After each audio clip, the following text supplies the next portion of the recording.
Շարունակում ենք մեր հաղորդումները։ Այժմ ձեր ուշադրությանն ենք ներկայացնում Գյուլնար Ղարաբաղլու հայաստանյան իրողություններին նվիրված հաղորդաշարը։ Հայաստանի քաղաքացիների սոցիալական վիճակը գնալով վատանում է։ Գործազրկությունը, աղքատությունը, թոշակների ու աշխատավարձերի չնչինությունը, գների օրեցօր թանկացումները մարդկանց կյանքը վերածել է դժոխքի։ Իրենց ծանր ապրելակերպից են բողոքում Վարդանանց 20 եւ 22 հասցեներում գտնվող տոնավաճառի վաճառողները։ Մարդիկ բողոքում են կառավարության հարկային քաղաքականությունից, այն անվանելով հարկային տեռոր։ Գործերը շատ վատ է, սովետական ապրանքները առնում ենք ու չենք անում, վաճառենք օգուտը ստանանք, բայց ինչ անենք, ապրելու համար պետք է գնորդներ, այսինքն գնորդներ, այսինքն այո, չկա, ոստեմ ես դատարկություն է։ Ինչքան մարդ կտուժվի, ստե մի հոգու երկու հոգու մասին չի գնում, եթե ունենք 55-60 հազար անաձևներ, դրանց մեջ թող մի 30-40% լինի մանր ձևներ, դրանք վերանալու են, կորելու են գնալու են անգործ, երկրում էլ ուրիշ գործ չկա, դրանց մեջ կան նաև թոշակառուներ, ոնց մեկի ես եմ, թոշակառունով այմ այսը գործ տալիս, տարիքը տեսնում են մեծակ չեմ տալիս, ես օրենքը դրա համար սենց մեծ բողոքի ալիք առաջացրեց, ուղղակի եմ ասում, քիչ ժողովուրդ հավաքվի, որովհետև արդեն հիասթափվելն ասում ես իշխանությունները ոչ մի բան չեն անի, առաջ եթե հույս ու հավատ կար, որ ասենք բողոք էր գնում, ներկայանում տեղ էր հասնում, Նիկոլ Փաշինյանը հիմա չկա, ոնց որ արդեն չեմ անում, ինչ ձև են մտածում։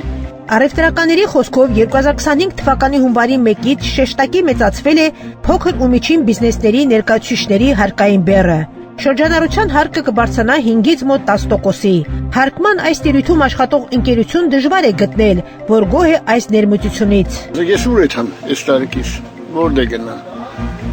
Ոնց անեմ, կարողանամ իմ հացը վաստակեմ, չգիտեմ, ես դժգոհ եմ շատ, դժգոհ եմ, ինչ ասեմ, լավ բան չկա, լավ բան ասենք, իմ հասկանալով ասենք պետությունը մտածի ժողովրդի մասին, պետք է մտածի ասենք, լավ ասենք, 100 տարի ասենք, Լենինի վաղտին ասենք, ռևոլյուցիարին ժողովուրդ ասենք, քանի տարի վարժի հարկ չվերցին, ժողովուրդը ոտի կայնի, ես դե մտածեմ, ոնց կարելի արա ոնց կարելի է քերել, ինչքան կարելի է քերել, չեմ մարում ինչ ասեմ, ես լավ բան չեմ տենում, շատ եմ դժգոհ եմ, վերին աշեն դժգոհ եմ։ Միջև ղեկավարությունը չփոխվի, ոչինչ չի փոխվելու, վերջ, մոռացեք դրա մասին, մոռացեք,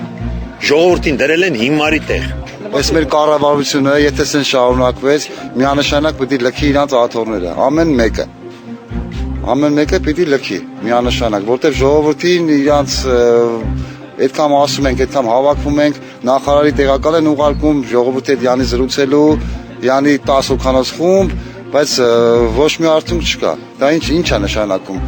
որ իրանք անգործության են մատնված։ Առևտրականների խոսքերից պարզ է դառնում, որ մարդիկ ծանր օրեր են ապրում։ Նրանց խնդիրները լուծելու, կյանքը բարելավելու փոխարեն Հայաստանի իշխանությունը ավելի է վատացնում այն։ Մարդիկ ահազանգում են, որ հնարավոր չէ նույնիսկ գոյատևել երկրում։ Օրեցօր Հայաստանում բազմաթիվ աշխատատեղեր են փակվում, այդ պատճառով աճում է աղքատների թիվը։ Ըստ պաշտոնական տվյալների, Հայաստանի գրեթե ամեն երրորդ բնակիչ ապրում է աղքատության շեմից ցածր։ Հայաստանում տիրող նման աղետալի վիճակը շատերին ստիպում է բռնել արտագաղթի ճանապարհը։